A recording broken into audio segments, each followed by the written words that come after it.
শীতের সময়ে বাজারে হরেক রকমের সবজি পাওয়া যায় আর সেই সাথে পাওয়া যায় হরেক রকমের মাছ।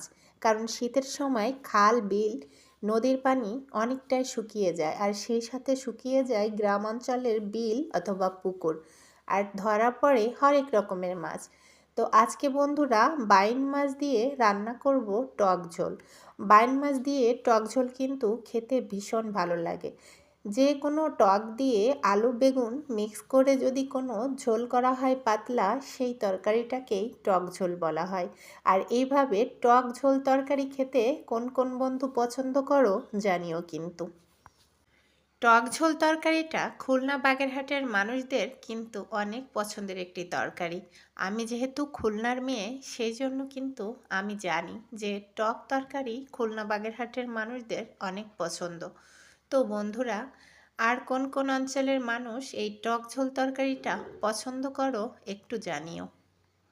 আজ কিন্তু বাইন মাছ দিয়ে টক ঝোল তরকারি রান্না করেছি। রান্নাটি কিন্তু বেশ ভালো লেগেছে খেতে। তোমাদের যদি ভালো লাগে একদিন রান্না করে খেয়ে দেখো বন্ধুরা। আশা করি সবারই ভালো লাগবে। আমার ভিডিওটি যদি ভালো লাগে তাহলে অবশ্যই লাইক কমেন্ট এবং শেয়ার করে পাশে থেকো।